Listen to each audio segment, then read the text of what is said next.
Hello बच्चों, आज हम हिंदी मेधा का पाठ 9 रविंद्र की कलम से पढ़ेंगे। हमारा घर बहुत बड़ा था। आसपास के घर भी बड़े बड़े थे। कई घरों की छतें एक दूसरे से सटी हुई थी।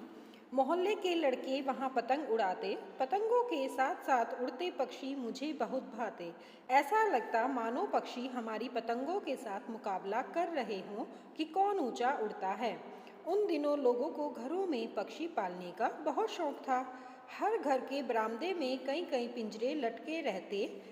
रंग बिरंगी चिड़िया बंद पिंजरों में चीखती चिल्लाती, पंख फड़फड़ाती रहती। उनकी आवाज़ों से मेरा मन दुखी हो जाता। मुझे खुले नीले आकाश में उड़ते पक्षी अच्छे लगते थे। मेरी मंझली भाभी को भी चिड़िया पालने का शौक हुआ। वे कई दिनों से कुछ पक्षी लाने की बात कर रही थी। मैंने जब सुना तो भाभी से विनती की वे पक्षियों को ना लाएं। पिंजरे में कैद पक्षी अच्छे नहीं लगते। मैं उन दिनों 8-9 वर्ष का बालक ही था। मेरी बात कौन सुनता। भाभी 4 रंग बिरंगी चिड़िया और नया पिंजरा ले आई। पिंजरे में बंद पक्षी चिल्ला रहे थे। भाभी हंस हंस कर पड़ोस की औरतों को रंग बिरंगी चिड़िया दिखा रही थी। वाह, कितनी सुंदर चिड़िया है। सभी खुश थे, बस मैं ही उदास था।